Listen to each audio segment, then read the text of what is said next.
এই ভিডিওটা হচ্ছে ২৮ জানুয়ারির ভিডিও।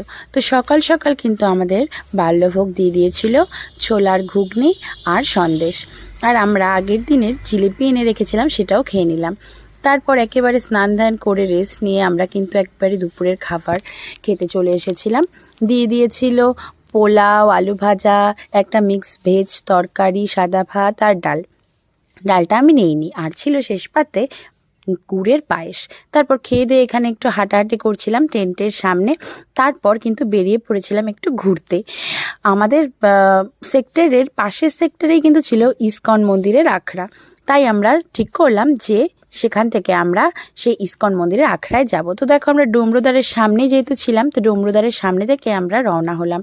এখানে বালি দিয়ে একটা ছেলে খুব সুন্দর ভাস্কর্য বানিয়েছে শিব ঠাকুরের, যেটা তোমরাও দেখলে।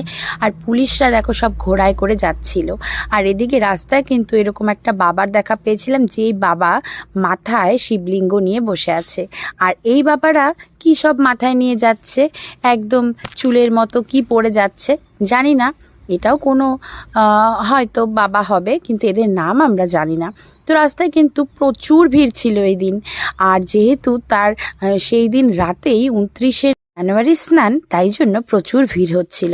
তো রাস্তায় পনির মোমো দেখে পনির মোমো খেয়ে নিলাম।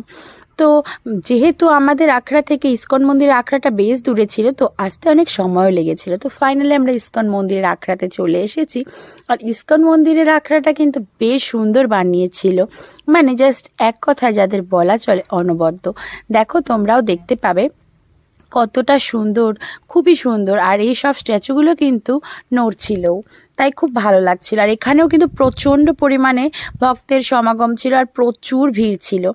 যেহেতু আজ রাত ১২টার পরেই ২৯শে জানুয়ারি শাহী স্নান, সেই কারণেই এতটা ভিড় ছিল। তো আমরাও কিন্তু এখানে এসে সমস্ত এই মূর্তিগুলো দেখে তারপর তাড়াতাড়ি এখান থেকে বেরিয়ে গেছিলাম, কারণ এখানে এতটা ভিড় ছিল যে বেশিক্ষণ দাঁড়াতেও দিচ্ছিল না। তো তারপর কিন্তু আমরা একটু মেলায় ঘুরে নিয়েছিলাম। এখানে টুকটাক কিছু সবাই কেনাকাটা করেছিল, তাই জন্য আজকে আমাদের তাড়াতাড়ি ঘুমিয়ে পড়ার কথা, যেহেতু আমরা রাত ১টার সময় শাহী স্নানের জন্য বেরিয়ে যাব। রাত ১২টার পরেই ২৯শে জানুয়ারি পড়ে যাবে, তাই জন্য আমরা খুব তাড়াতাড়ি করে ঘুরে বেরিয়ে মেলায় টুকটাক জিনিসপত্র কেনাকাটা করে কিন্তু সোজা আমরা চলে গেছিলাম আমাদের আখড়াতে। তারপর রাতের প্রসাদ যেহেতু রাত ৯টায় দেয়, রাত ৯টায় আমরা প্রসাদ খেয়ে কিন্তু তাড়াতাড়ি শুয়ে পড়েছি। আর রাতের প্রসাদ ছিল ভাত আর তরকারি। পরের ভিডিও নেক্সট পার্টে।